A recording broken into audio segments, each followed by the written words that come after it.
Hello. It started with a Friday night text. Working late, Emily had written. She always kept her messages short and efficient, like she was too busy even to type. Normally, I wouldn't think twice about it. Her job at the marketing firm was demanding. But something about that night didn't sit right with me. I'd been at home, scrolling through a half-hearted Netflix search, trying to find a movie to watch with our dog, Max, who had planted himself next to me on the couch. Emily and I had a ritual of texting throughout the day, little updates about work, lunch, or dumb memes. But today, her phone had been unusually silent. By 9 p.m., I decided to pick up dinner for us. She always loved the chicken parm from Romano's, a little hole in the wall near her office. I figured it'd be a nice surprise since she'd been working so much. It wasn't until I was almost at Romano's that I saw her car parked on the other side of town, outside a bar we'd never been to. It wasn't just parked there. It was unmistakably hers. The university parking pass on the rearview mirror, the dent on the rear bumper from when she backed into a tree last summer. My heart started pounding before I even registered why. At first, I told myself it was innocent. Maybe she had a meeting with clients or coworkers. But the bar's neon sign, glowing blue and red like some cheap movie backdrop, didn't scream work event. I sat in my car for a few minutes, debating what to do. Call her? Wait? Walk inside? My pulse thudded loud enough to drown out the radio. Then, like a magnet pulling me, I opened my door and stepped out into the cool night air. The inside of the bar was dim, crowded, and alive with the hum of conversation and laughter. It took me a few seconds to spot her at a high-top table near the back, nursing a cocktail. She wasn't alone. A man sat across from her, leaning in close. Too close. He was tall, with a smug look that immediately made my fists clench. His hand brushed hers casually, like they'd done it before. And then Emily laughed. Loud, genuine, the kind of laugh she hadn't shared with me in months. I froze. Time slowed down, but my mind raced. My stomach twisted as the realization hit me like a freight train. This wasn't work. This wasn't innocent. I turned and left before I could make a scene. The cold air outside felt like a slap in the face. My phone was in my hand before I even reached my car. I dialed her number, my fingers shaking. "Hey, babe," she answered after a few rings, her voice smooth, too smooth. "What's up? Where are you?"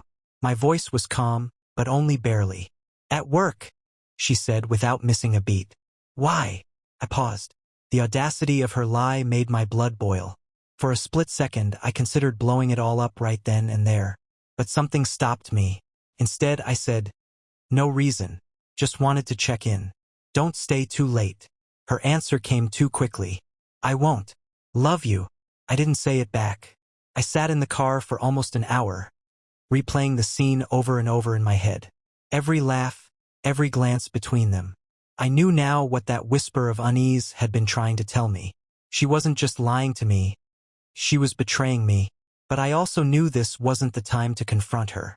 Not yet. If she could lie that easily, she'd do it again. And I wanted proof. That night, I didn't sleep. I lay in bed, staring at the ceiling, every second of what I'd seen playing on repeat. Emily came home a little after midnight. She didn't bother to turn on the light as she slipped into the room, whispering an apologetic, "Sorry, didn't mean to wake you," before crawling into bed next to me. I pretended to be asleep. Her hair smelled like citrus, her favorite cocktail, an orange martini. She didn't even try to hide it. The next morning, I acted normal. Better than normal, even. I made her coffee, kissed her on the cheek, and asked her about her work night. She spun a tale so smooth I almost admired it. "Oh, it was brutal," she said, shaking her head dramatically. Karen wouldn't stop talking about her cat's digestive issues. And don't get me started on the client presentation. "Sounds exhausting," I replied, keeping my tone light. Inside, I wanted to scream. I knew I couldn't let her keep weaving her lies without doing something. So, after she left for her Saturday yoga class, I opened her laptop. Emily wasn't exactly tech-savvy, and I'd always been the one to set up her devices. Her passwords hadn't changed since the last time I logged in months ago. It didn't take long to find something. Her emails were clean, too clean. But her social media messages were another story. At the very top of her Instagram DMs was a thread with someone named Ryan. No last name, just Ryan. I opened it, and the truth spilled out in bright, damning detail. Ryan, last night was amazing. I can't stop thinking about you. Emily, same here. I wish we didn't have to hide this. Being with you feels so free. Ryan, soon. We'll figure it out. Each message hit me like a punch to the gut. The thread went back months. Inside jokes, late-night chats, pictures of drinks clinking together at bars. One photo stopped me cold. It was from a weekend I'd spent at a conference out of state. Emily and Ryan, smiling on the patio of what looked like a lakeside cabin. Her arm around his waist, his hand on her thigh. She had told me she'd spent that weekend doing a self-care retreat. The betrayal I felt reading those messages was sharp and deep, but it wasn't just anger. It was humiliation. How many times had she come home, kissed me goodnight, and told me she loved me after spending her day, or worse, her night, with this guy? But I didn't stop there. I wanted more. I needed more. I scrolled through her message history, my hands shaking with adrenaline. In one exchange, Ryan asked her to wear something specific to their next date. Another message included a meetup location. Davenport Lounge, 8 p.m. That was the bar I'd seen her at last night. It wasn't just an affair. This was a full-blown relationship, complete with plans, secrets, and memories she'd built while tearing ours apart. By the time she came back from yoga, I had everything. Screenshots of their messages, pictures of them together, a log of every work night or girls' weekend she'd used as a cover. When she walked through the door, her yoga mat slung over her shoulder, I smiled. "Hey," I said casually. "How was class?" She grinned back, oblivious. "Great. I really needed it. You okay? You seem relaxed today." "I feel great," I said, meeting her gaze with a calmness that almost startled me. She kissed me on the cheek and headed for the shower.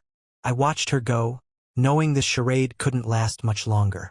But I wasn't going to confront her yet.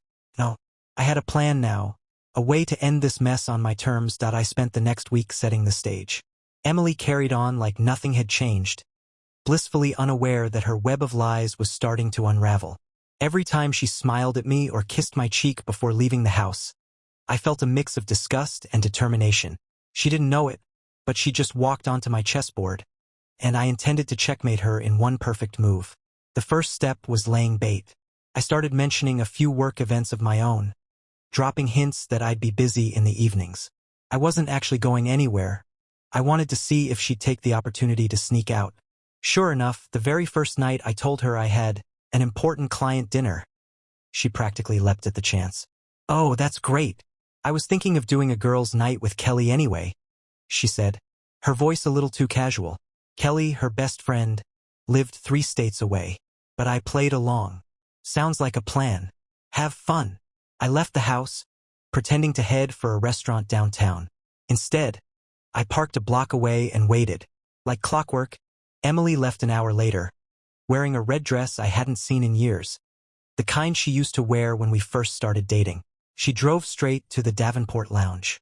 I followed her inside, careful to keep my distance.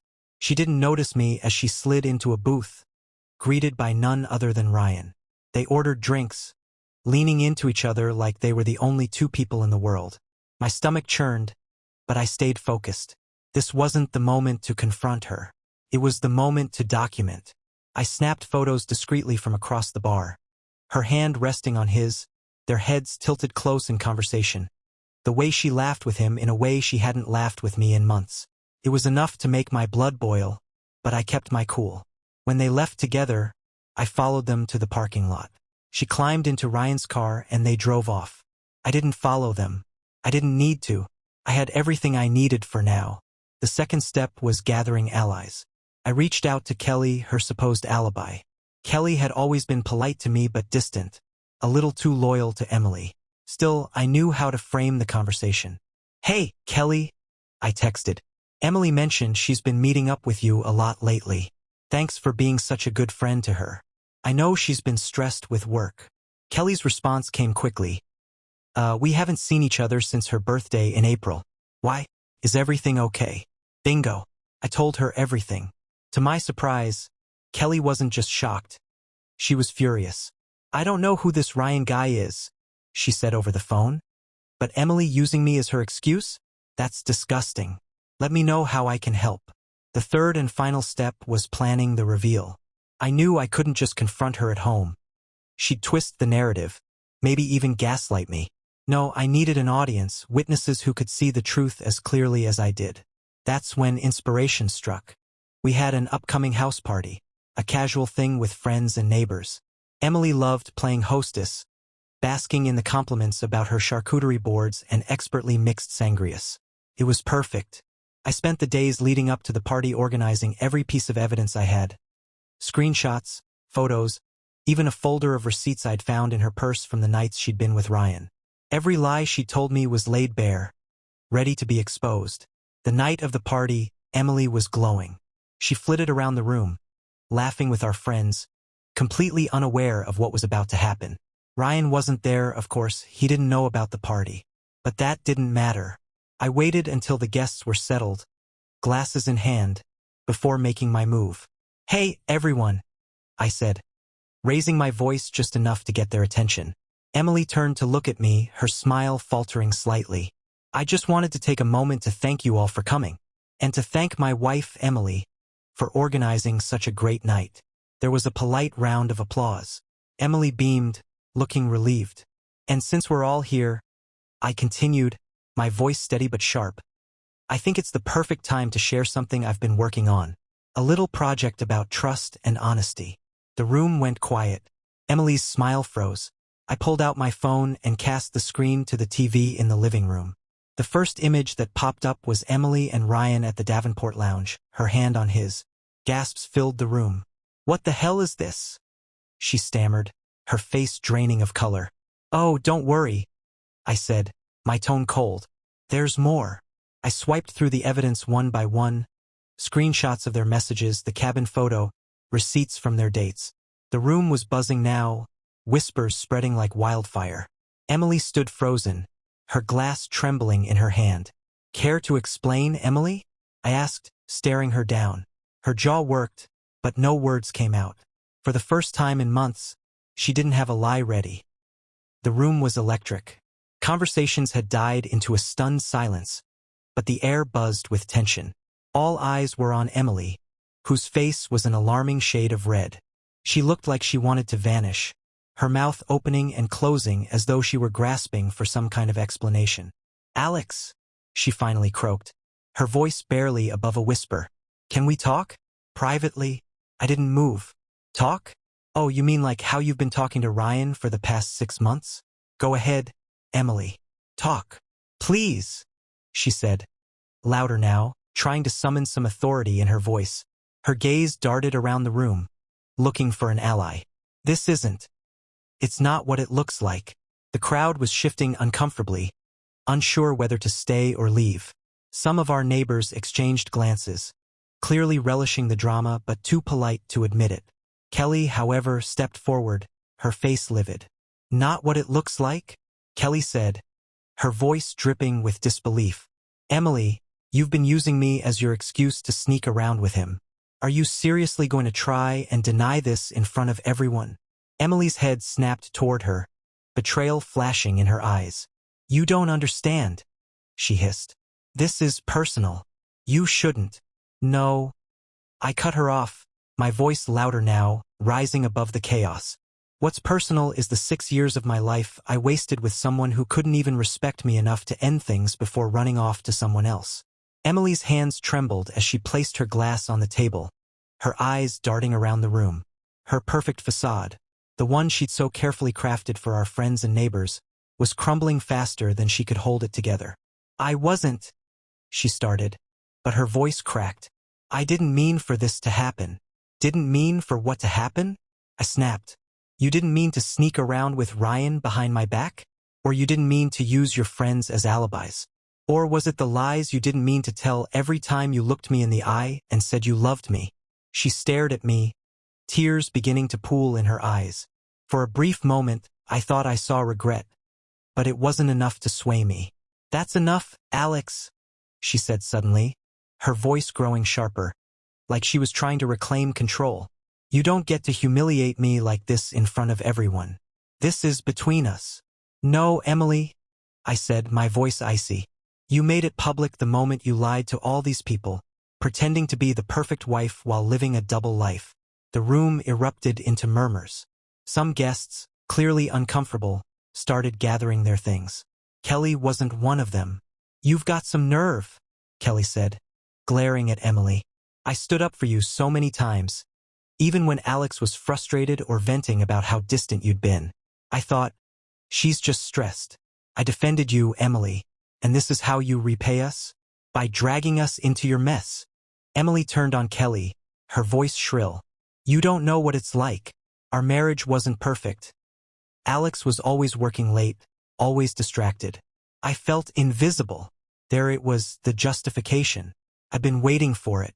Oh, don't you dare try to pin this on me, I said, my voice cutting through the room like a knife. You had options, Emily. You could have talked to me.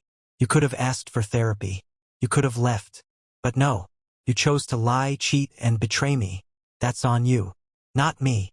She folded her arms defensively, tears streaming now, but they weren't the kind of tears that begged for forgiveness. They were the tears of someone who hated being caught. You're blowing this out of proportion, she spat, her voice trembling. You're acting like I'm the villain here. Because you are, I said simply. And now everyone knows it. Ryan's name came up in the whispers around the room, and someone, probably Kelly, took it upon themselves to pull up his social media. People were passing their phones around, piecing together the story faster than Emily could try to stop them. Suddenly, Emily grabbed her purse. You've all got it wrong, she said, her voice cracking again as she backed toward the door. I don't have to stand here and listen to this. Go ahead, I said, crossing my arms. Run. It's what you're best at. She stopped, her jaw tightening as if she wanted to fire back some final insult. But she didn't. Instead, she turned on her heel and stormed out of the house, slamming the door behind her. The silence that followed was deafening. Kelly turned to me, her expression softening. Alex, are you okay? I let out a shaky breath. I will be. The room began to empty soon after, people offering awkward goodbyes and murmurs of support. Kelly stayed behind to help clean up, though there wasn't much to do. Most of the food and drinks sat untouched. When the last guest left, I collapsed onto the couch, staring at the now quiet living room. The adrenaline was wearing off, leaving me exhausted but strangely calm. Emily was gone for now, but I knew this wasn't over. The house felt cavernous that night, its silence louder than the chaos that had unfolded just hours before. I sat alone in the living room, staring blankly at the mess of untouched wine glasses and a half-eaten charcuterie board. Max, our dog, sat at my feet, his head resting on my knee, as if he could sense the weight of everything I was carrying. Emily hadn't come back. I didn't expect her to, but it didn't make the emptiness of the house any easier. I spent most of the night replaying the party in my head. Every word, every expression, every tear on Emily's face. Was I too harsh? Did I make the right call? Part of me wanted to feel guilty, but every time I thought of Ryan and her cavalier lies, the guilt dissolved into something harder. The next morning, I woke to the sound of someone banging on the door. My head was heavy, my body stiff from having fallen asleep on the couch. I stumbled to the door and opened it to find Emily standing there, her face pale, her hair unkempt. She was wearing the same red dress from the night before, but it was wrinkled now, like she'd spent the night in her car, or worse, Ryan's bed. Alex, she started, her voice hoarse. Can we talk? I leaned against the doorframe, crossing my arms. What's there to talk about, Emily? Everyone saw the truth last night. Her eyes filled with tears, and for a moment, I thought she might crumble. But instead, she straightened her shoulders and stepped forward, forcing me to back up and let her in. I'm sorry, she said, her voice trembling but defiant. I never meant for things to get this bad. This bad? I repeated, my tone sharp. Emily, you didn't just trip and fall into an affair. You lied to me for months. You built a whole second life while I was sitting here, trusting you. She flinched but pressed on. I'm not saying I was right, she said, pacing now. her arms wrapped around herself like she was cold. But things haven't been good between us for a long time, Alex. We've been distant. I felt like you weren't paying attention to me anymore. I barked out a laugh, the sound bitter in my own ears. So your solution was to find attention somewhere else? Do you even hear yourself? Her face twisted in frustration. You don't understand how lonely I was, she snapped. You were always working late, always stressed, always distracted. I needed someone who saw me, who made me feel alive again. Ryan made you feel alive, huh? I shot back, my voice cold. Did he also make you feel alive when you lied to me every night? When you used Kelly as an alibi? When you sat across from me at dinner, pretending like everything was fine? Her tears spilled over now, but they weren't the kind of tears that begged for forgiveness. They were defensive, angry tears. I'm not the only one who's been checked out of this marriage, Alex, she shouted. You're acting like I'm the villain. But you haven't exactly been perfect either. For a moment, the weight of her accusation hung in the air. I wanted to fight back, to shout that I had always been there for her, that I had given her every ounce of love and trust one had. But then I realized something. She wasn't apologizing. Not really. She wasn't even owning up to what she'd done. You know what, Emily? I said, my voice steady now. You're right. I'm not perfect. But I didn't betray you. I didn't go looking for someone else to fill a void. I didn't destroy our marriage with lies and deceit. That's all on you. Her face crumpled, but I didn't stop. This isn't about me being distracted or busy. This is about you being selfish. You wanted more, so you took it without a single thought about what it would do to me, to us. For a long moment, she didn't say anything. The tears stopped, and she looked at me with something I couldn't quite place. Resentment, maybe, or regret. So what now? She asked finally, her voice flat. I took a deep breath, the answer already clear in my mind. Now you pack your things. You go wherever you need to go, Ryan's place, a hotel, I don't care. But you don't stay here. Her eyes widened, her lips parting like she was about to argue. But I raised a hand to stop her. I'm done, Emily. You've made your choices, and now I'm making mine. This marriage is over. For a moment, she looked like she might fight back, like she might try to plead or beg or argue her way out of this. But then her shoulders slumped, and she nodded. Fine, she said quietly. I'll go. She left without another word, the door closing softly behind her. And just like that, the house was silent again. This time, though, the silence didn't feel empty. It felt like freedom. The first few days after Emily left were a blur. I expected to feel relief, maybe even triumph after exposing her and ending things. Instead, there was just a hollow ache in my chest. It wasn't that I wanted her back. I was sure of my decision. But 6 years of marriage doesn't just disappear overnight, no matter how badly it ended. The hardest part was adjusting to the quiet. The house felt too big now, each room echoing with memories I didn't want to think about. The smell of her perfume still lingered in the bedroom, and Max kept wandering into the guest room she'd used as her yoga space, whining softly like he didn't understand where she'd gone. To keep myself from spiraling, I threw myself into action. The first step was cleaning physically and emotionally. I boxed up everything of hers that she hadn't taken, from her clothes to the stupid decorative pillows she insisted on buying for the couch. It was cathartic in a way to reclaim the space as my own.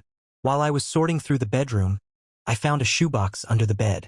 Inside were old photos, mementos from our early days, concert tickets, postcards from trips, little notes we used to leave each other. For a moment, I just sat there, holding the box, a lump forming in my throat. I hadn't thought about those days in a long time. The way she used to look at me, like I was the only person in the world. The way we used to laugh until our sides hurt, even at the dumbest things. What happened to us? But then I thought about the messages with Ryan. The lies.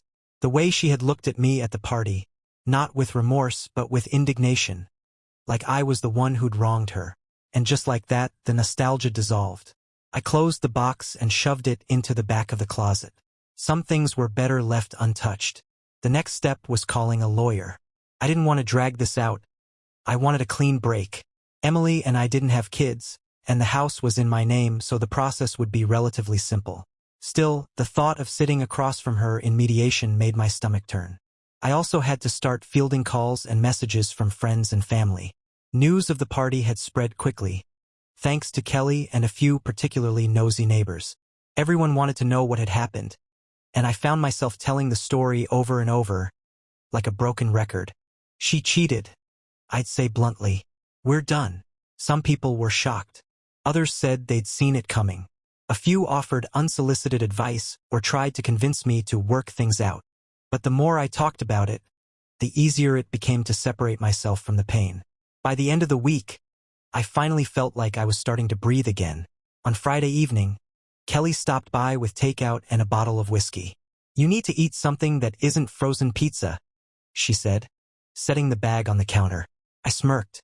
"You stocking my garbage now? Please, Alex. You're a man. I know exactly what your fridge looks like right now." We sat on the couch, eating tacos and drinking whiskey straight from the bottle. It felt good to laugh, even if it was about stupid things like the questionable outfits some of our neighbors wore to the party. "You handled it like a boss, by the way," Kelly said, leaning back against the cushions. "I've never seen someone implode their life so publicly and still try to play the victim. Emily's got some nerve." "Yeah, well," I said, swirling the whiskey in my glass. "She's Ryan's problem now." Kelly gave me a sly smile. "Speaking of Ryan, did you hear what happened?" I raised an eyebrow. "What?"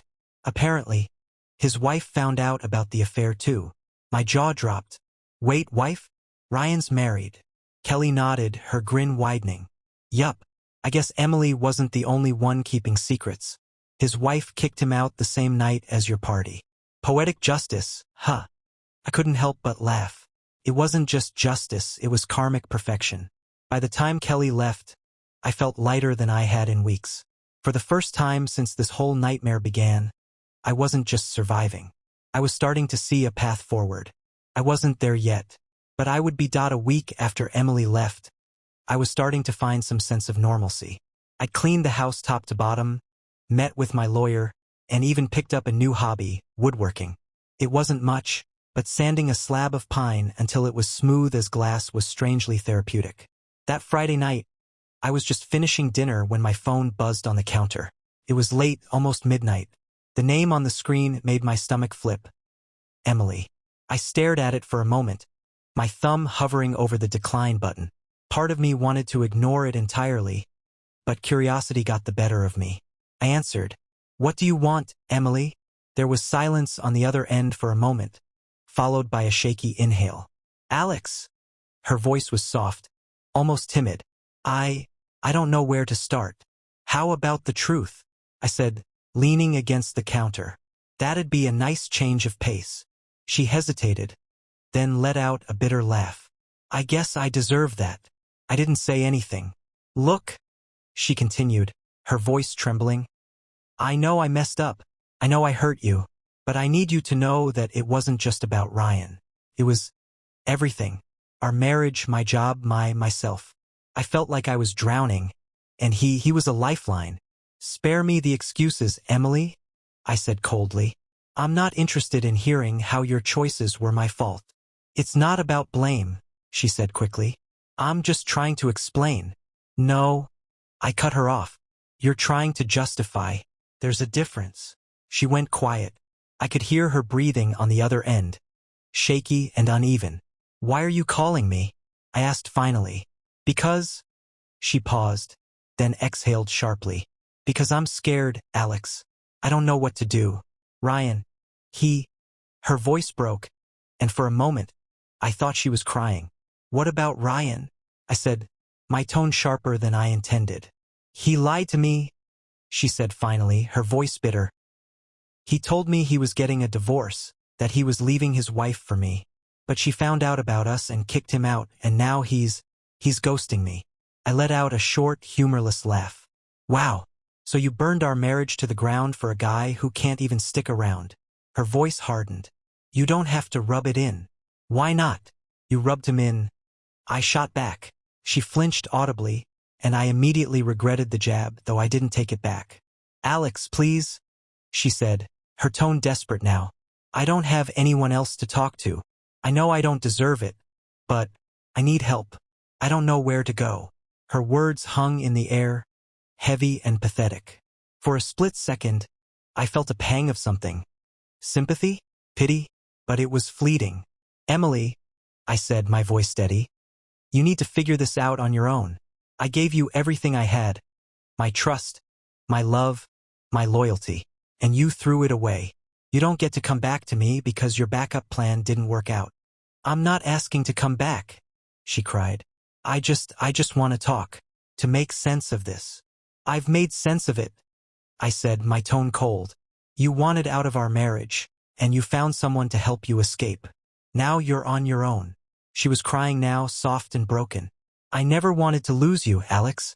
I didn't know how to fix us. I closed my eyes, feeling the anger rise in my chest again. You don't fix a marriage by running to someone else. You fix it by showing up, by talking, by trying. You didn't even give me a chance, Emily. Her sobs grew quieter, fading into heavy silence. I'm sorry, she whispered. I really am. Yeah, I said softly. Me too. And then I hung up. For a long time, I just stood there, staring at my phone. I expected to feel angry or vindicated, but all I felt was tired. It wasn't my job to save her. Not anymore. I poured myself a drink, sat on the couch with Max, and opened a notebook. I wasn't sure where to start, but I wanted to write something down. A plan, a thought, anything that would remind me I had a life to rebuild. Emily was my past. Now it was time to focus on my future. The morning after Emily's phone call, I woke up with a strange sense of clarity. It wasn't peace exactly. I wasn't naive enough to think I was over what she'd done. But something about our conversation had shifted the weight I'd been carrying. Her desperation, her regret, her tears. It wasn't my problem anymore. I got up, fed Max, and brewed a pot of coffee. As the rich aroma filled the kitchen, I found myself glancing at the notebook I'd scribbled in the night before. It was still open on the counter, its blank pages staring back at me. I flipped to the first page. At the top, I had scrawled 2 words. What's next? Underneath, I jotted down a few ideas. Fix the deck. Sign up for that woodworking class. Call Mom. Figure out who I am without her. That last one stared back at me like a challenge. For 6 years, my life had revolved around being Emily's husband. I didn't realize how much of my identity was wrapped up in her until she betrayed me. Now I was standing at the edge of something new and terrifying. But I had to start somewhere. The deck. The deck had been on my to-do list for over a year. The wood was warped and cracked in places, and the railing wobbled dangerously if you leaned on it too hard. Emily had always pushed to hire someone to fix it, but I'd insisted I could do it myself. Now I actually had the time and the motivation. I spent the next few days at the hardware store, picking out supplies and watching YouTube tutorials on deck repair. It was slow, messy work, but there was something satisfying about it. Every nail I hammered, every board I replaced felt like a small victory, a tangible reminder that I was capable of rebuilding. Not just the deck, but my life. By the end of the week, the deck was solid and smooth, its fresh stain gleaming in the afternoon sun. Max sniffed around it approvingly, his tail wagging as I leaned back and admired the work. It wasn't perfect, but it was mine. The class. The woodworking class started on a rainy Tuesday evening. I almost bailed. I wasn't sure I wanted to be around people yet, let alone strangers. But something pushed me out the door, and before I knew it, I was standing in a workshop that smelled like sawdust and varnish. The instructor, a gruff older man named Carl, handed me a block of oak and told me to carve something simple. Doesn't matter what it is, he said. Just get your hands moving. I spent the next 2 hours shaving the wood down into something that vaguely resembled a dog bone. It wasn't great, but Max seemed to like it when I brought it home. Over the next few weeks, I found myself looking forward to those classes. The hum of the tools, the smell of the wood, the quiet focus of creating something with my hands. It was exactly what I needed. One evening, Carl pulled me aside and handed me a piece of walnut. Try this next, he said. It's tougher than oak, but I think you're ready. It was a small gesture, but it felt like progress. Reconnecting. Took me a while to make that call to my mom. She'd been texting me nonstop since the party, offering support, advice, and the occasional passive-aggressive comment about how she never really liked Emily. When I finally called her, she answered on the first ring. Alex, I've been worried sick. How are you holding up? We talked for over an hour. She told me about the neighbor's new dog, her latest attempt at gardening, and her plans to visit my sister in Colorado. For the first time in a long time, I felt like I was just Alex.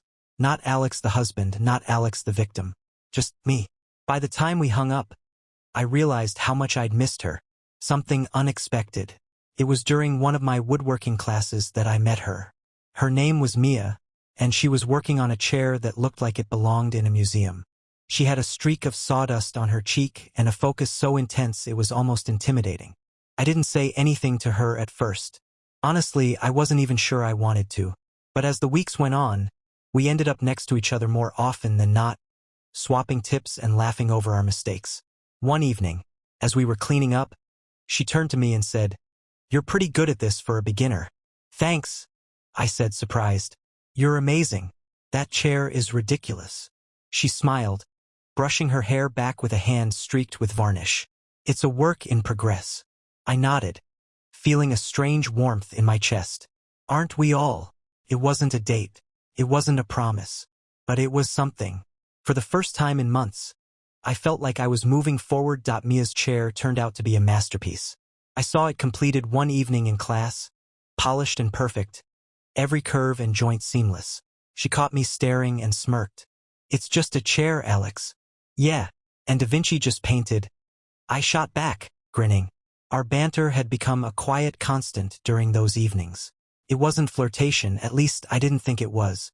Mia had this groundedness about her that made her easy to be around, like she could see through all the mess without needing the details. We didn't talk about relationships or heartbreak, which was exactly what I needed. Instead, we talked about the present, projects we were working on, the stubborn quirks of Walnut, and Carl's grumpy but secretly encouraging teaching style. For those 2 hours, my world narrowed down to wood, tools, and simple, tangible goals. But outside the workshop, life was still messy. Emily's echoes. The day the divorce papers were finalized, I didn't feel the relief I expected. Instead, there was a strange hollowness, like cutting out a piece of yourself and realizing it had been rotten all along, but still missing the weight of it. Emily didn't fight the divorce. Her lawyer passed along a brief note of acknowledgement, but we hadn't spoken since that phone call weeks ago. Part of me wondered what she was doing now. Was she with Ryan? Or had their crash and burn left her as alone as I felt some nights? I shoved the thought aside. It didn't matter. What did matter was that the house still bore her fingerprints. Her favorite mugs still sat in the back of the cabinet. A forgotten cardigan hung on the coat rack by the door. I realized I hadn't really purged her from the space. Not completely. So I did. I boxed up everything that reminded me of her, right down to the throw pillows she'd insisted were accent essentials. I donated most of it, keeping only a few practical items that didn't carry emotional weight. The house felt different afterward, like it finally belonged to me again. To celebrate, I rearranged the furniture in the living room. It wasn't much, but the simple act of moving the couch to a different wall and swapping out the art made the space feel new. Reclaiming the quiet. The silence that used to feel oppressive was starting to become a friend. Without Emily's presence filling the house, I learned how to appreciate the stillness. I started reading again. Actual books, not just headlines on my phone. I rediscovered my love for running, taking Max on long jogs through the neighborhood. One morning, I even dug out my old guitar from the closet. The strings were rusty, and it was badly out of tune, but after some fumbling, I managed to coax out a few familiar chords. Felt like reconnecting with an old friend. A chance meeting. One Saturday, while walking Max at the park, I ran into Mia. Literally. Max had lunged at a squirrel, yanking the leash from my hand. As I scrambled to catch him, I nearly collided with her. She was sitting on a bench, sketching something in a notebook. "Whoa there, buddy," she said, catching Max's leash before he could bolt. "Thanks," I said, breathless as I grabbed the leash. "He's usually better behaved than this." She looked up at me, squinting in the sunlight. "Alex? From class." I blinked, surprised to see her outside the familiar haze of sawdust and varnish. "Mia, hey." Small world. We ended up walking together, Max trotting happily ahead of us. I learned that she lived nearby and had been coming to this park for years. She told me about her job as an interior designer and how woodworking was her way of escaping the stress. "It's nice to make something with your hands," she said. "Something real. You know?" I nodded. "Yeah, it's been grounding for me. Helps keep me out of my own head." She smiled, and for a moment, I felt the warmth of her presence in a way that startled me. When we reached the edge of the park, she hesitated. "Well, I should get going, but maybe I'll see you around." "Yeah," I said quickly, feeling a flicker of something I hadn't felt in a long time. "I'd like that. A new beginning." That night, I sat on my freshly restained deck, Max at my side, and thought about how much had changed in just a few months. The life I thought I'd built with Emily was gone. But in its place, something else was growing. I didn't know what the future held, but for the first time in a long time, I wasn't afraid of it. Mia's smile lingered in my mind as the stars came out, a quiet reminder that rebuilding wasn't just about fixing what was broken. Sometimes it was about making space for something new. The first time I truly felt free was on an ordinary Tuesday. I woke up early, sunlight streaming through the blinds, Max snoring softly at the foot of the bed. There was no rush to get anywhere, no tension in my chest, no lingering resentment gnawing at the edges of my thoughts. Just the sound of birds outside and the promise of a new day. It wasn't some grand moment of clarity or a dramatic milestone. It was subtle, peaceful, and for the first time in months, I felt like I was really living again, building a new routine. Moving on wasn't about forgetting Emily. It wasn't about replacing her either. It was about reclaiming the parts of myself I'd neglected. I started running more regularly, exploring trails outside the city. Max became my constant companion, his energy keeping me motivated even on days when I felt sluggish. The fresh air and rhythm of my feet pounding the dirt helped clear my mind. The woodworking classes with Mia became a weekly highlight. I'd finished my first project, a small bookshelf for the living room, and was now working on a coffee table. Mia teased me about my perfectionism, but I didn't mind. Her laughter was easy, her presence grounding. We didn't hang out outside of class much, aside from that walk in the park, but there was an unspoken understanding between us. She had her life and I had mine. For now, that was enough. The last tie to Emily. One afternoon, I got a text from Emily. "Emily, hey, can we talk?" I stared at the message for a long time, debating whether to respond. In the end, I decided to meet her. Not because I wanted closure, I'd already found that, but because I wanted to close the door for good. We met at a cafe downtown. She looked different, like she'd aged years in just a few months. Her usual confidence was gone, replaced by something fragile. "Thanks for meeting me," she said, her voice soft. I nodded, keeping my face neutral. "What do you want, Emily?" She fidgeted with her coffee cup. I wanted to apologize for everything. I know I hurt you, Alex, and I know there's no excuse for what I did." I didn't say anything, letting her continue. "I've been doing a lot of thinking," she said, her voice trembling slightly, "and I realized I wasn't just unhappy with us. I was unhappy with myself. I should have dealt with that instead of dragging you into my mess." Her words felt sincere, but they didn't move me the way they might have before. I'd already made peace with her choices and mine. "I appreciate the apology," I said finally, "but I've moved on, Emily. There's nothing left to fix here." She nodded slowly, tears welling in her eyes. "I get it. I hope someday you can forgive me." "I already have," I said, surprising myself with how true it felt. "But forgiveness doesn't mean forgetting, and it doesn't mean we can go back to what we were." She bit her lip, then gave me a small, sad smile. "You deserve to be happy, Alex." "So do you," I said, standing up. "Goodbye, Emily." As I walked away, I felt lighter than I had in years.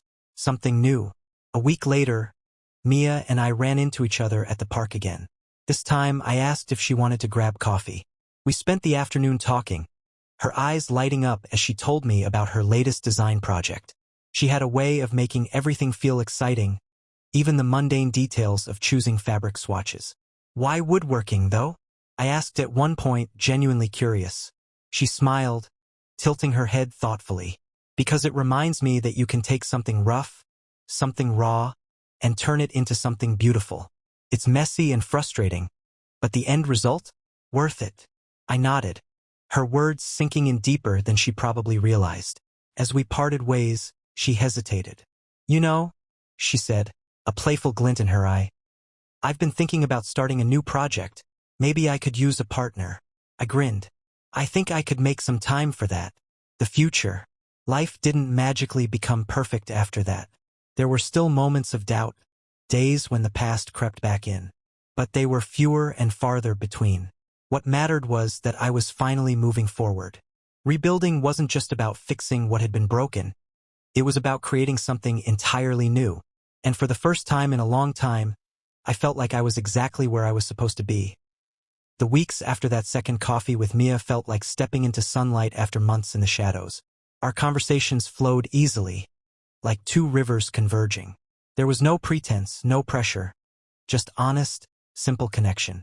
One evening after class, as we were packing up our tools, she glanced at me with a look I hadn't seen before.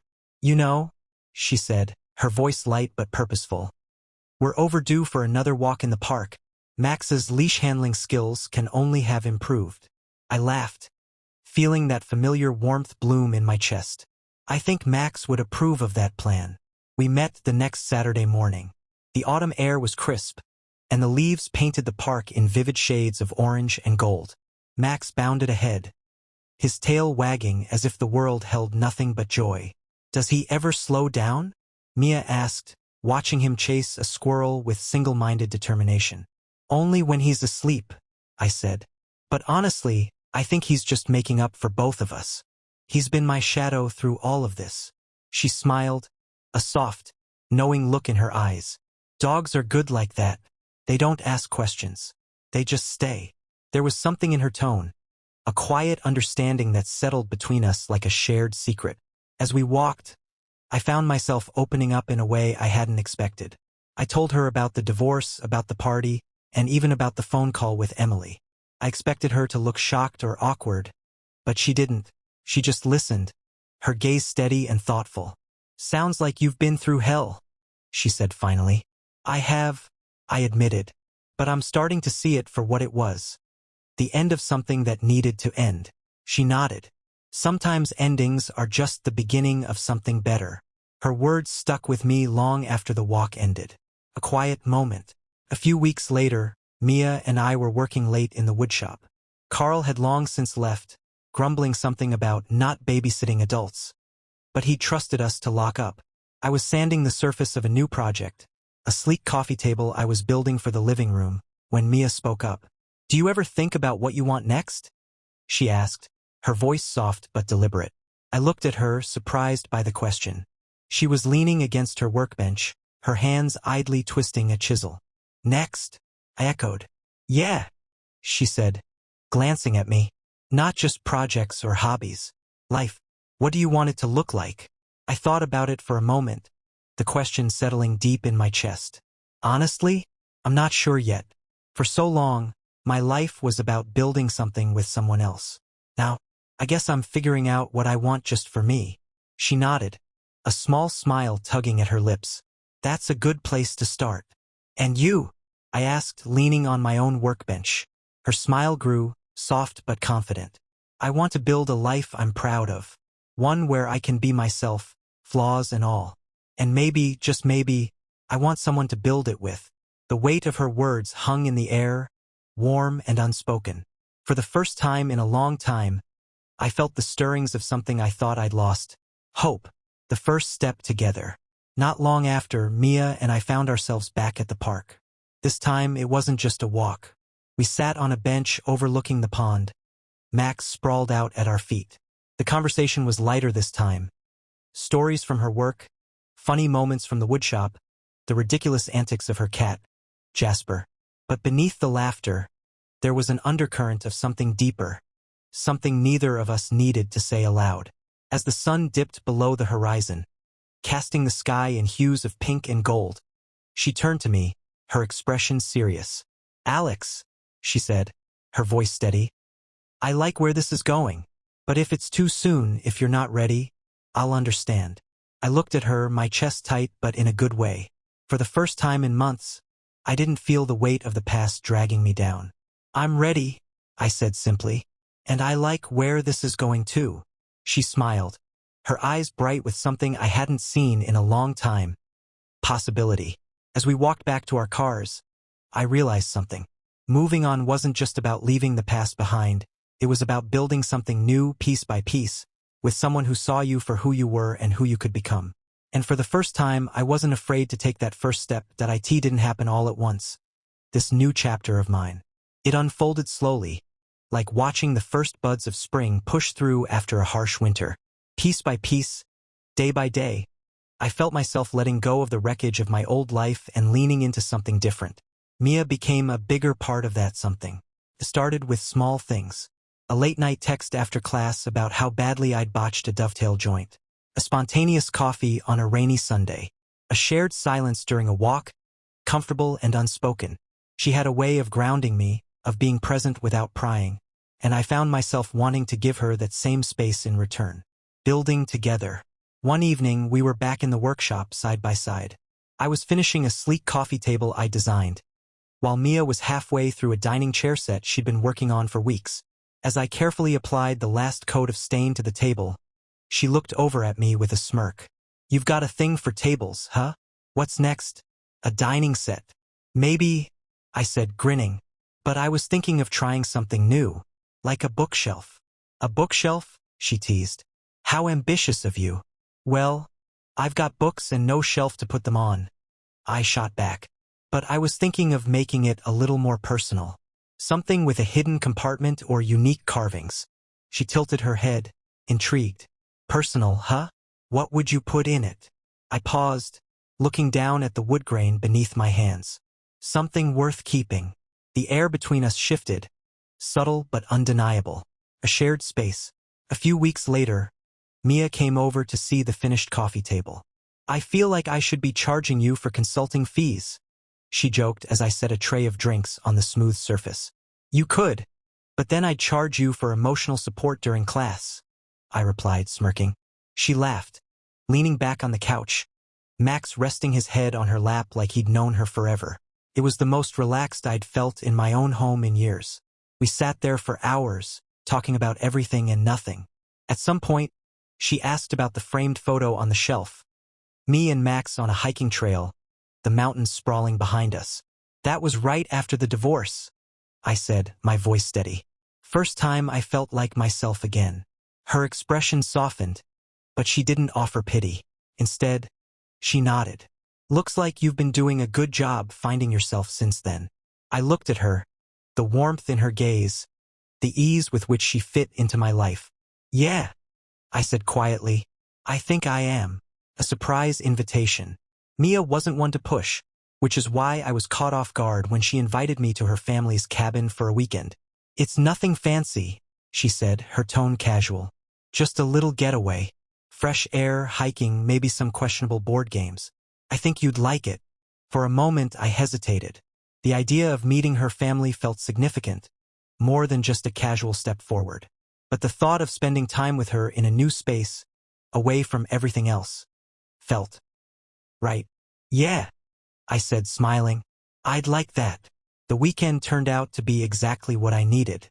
Her family was warm and welcoming. Their cabin nestled in a quiet stretch of woods that felt like stepping into another world. We spent the days hiking, cooking, and talking late into the night by the fire. On the last night, as the stars scattered across the sky, we sat on the porch wrapped in blankets. "I haven't felt this calm in years," I admitted, watching the flicker of fireflies in the distance. "Good," she said softly. "You deserve calm." Her words stayed with me, weaving their way into my thoughts as the weekend came to an end. The future, reimagined. By the time we got back, I knew things were different. Mia wasn't just a friend or a companion anymore. She was becoming part of my future, a future I was finally ready to embrace. It wasn't about replacing what I'd lost.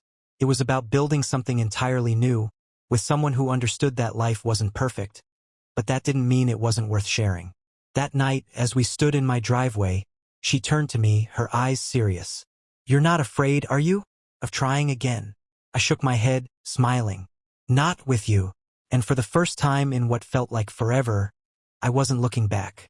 I was moving forward into a life that wasn't perfect, but mine. Bye-bye.